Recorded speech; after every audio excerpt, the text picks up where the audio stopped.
Hello, I'm Ian. You're watching Pixels at Dawn, and today we're playing Manic Miner on the Spectrum. So I've been playing quite a few Spectrum games on the channel over the weeks and months, and it's a bit of a crime I haven't played the classic Manic Miner. Manic Miner's a single-screen platformer, and let's jump in and you can see what we're talking about. So, you're Miner Willy here, trapped underground in 20 caves throughout the game, and the idea is to collect all the flashing items and not get killed in the process, and then get out of the level. So pretty simple. Came out in 1983, and it was coded by the 17-year-old Matthew Smith and released by Bug Byte Software. It was one of the first Spectrum games to have in-game music, which you can hear, in The Hall of the Mountain King by Grieg. Bit of classical flavour there, but the only issue with that is it's a bit of a repetitive loop, and after a while it gets you a bit.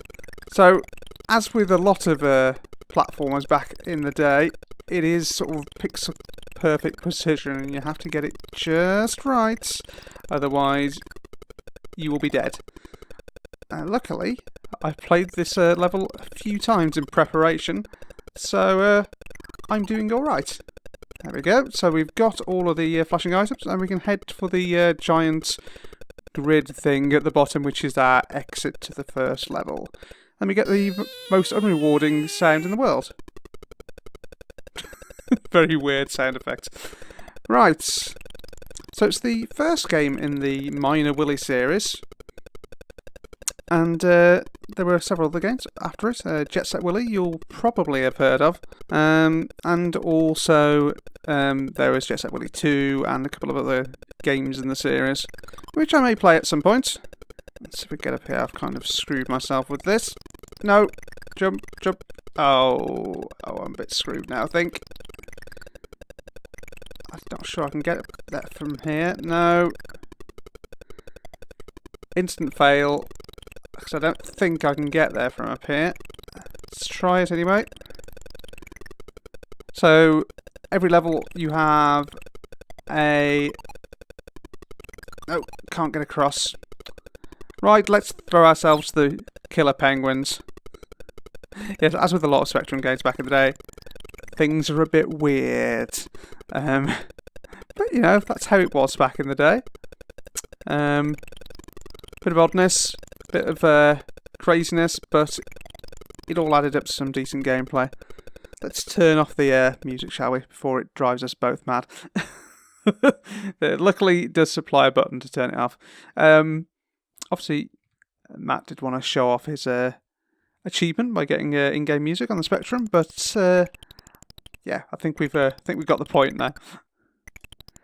So the game was inspired by Miner 2049er on the Atari 8-bit, which is quite a different game if you ever play it. It's still a single-screen platformer, and it had a miner in it, so I guess that's where the similarities lie, but apart from that, wasn't all that similar. The thing with Manic Miner is it's very difficult. I've had to practice a little bit to even be able to get this far. As I say, there's 20 levels. If you get past about 4 or 5, you're doing pretty well. This is a particularly tricky one because it's all about the timing at the top here. Let's get across here. You don't want to hit any of those things. Cool. Cool. That works out alright in the end. Then we can just drop down. Get onto level 4. So back in the 80s, if there was any kind of concept of a mascot for the Spectrum, Miner Willy was probably it.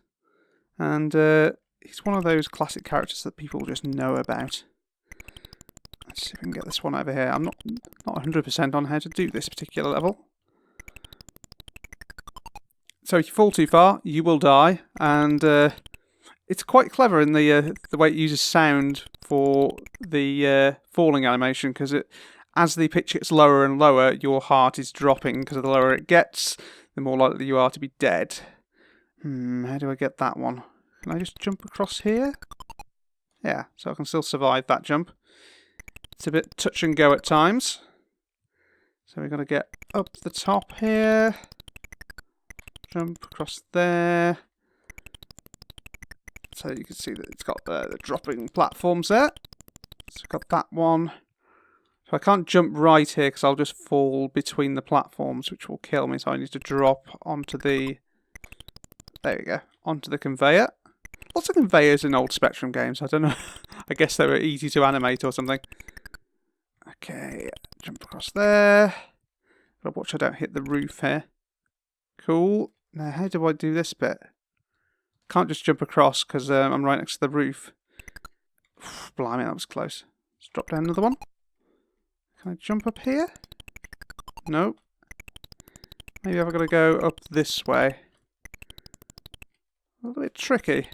There we go. I think we got it. Q. Nice. This is about as far as I've ever got in this. Oh, killer toilets. And a weird ball man. Let's go across here quickly. Might have screwed myself by letting that platform drop down. So yeah, it's I don't know whether there were any more sort of single screen platformers before Jet Set Willy, but before Manic Miner, I should say. But oh blimey, conveyors trying to kill me. Oh god. Yeah, I thought that would happen. Clipping through platforms and hitting things is something of a problem. I think I'm going the right way though. Don't ask me why small little plants kill you, because they certainly do. It's obviously, I don't know, maybe he's allergic. Ah, and there we are. That's the end of the game, and we get a nice Monty Python boot at the end to really cement the Britishness of the whole thing. Yeah, Manic Miner, pretty good. Difficult. There are cheats to get you through to later levels in the game. Maybe we'll play Jet Set Willy at some later date, but that is significantly more difficult. But there you go. That's Manic Miner. Hope you've enjoyed watching me fail, but otherwise, I've been Ian. You've been watching Pixels at Dawn, and we'll be clambering through caverns next time. Goodbye.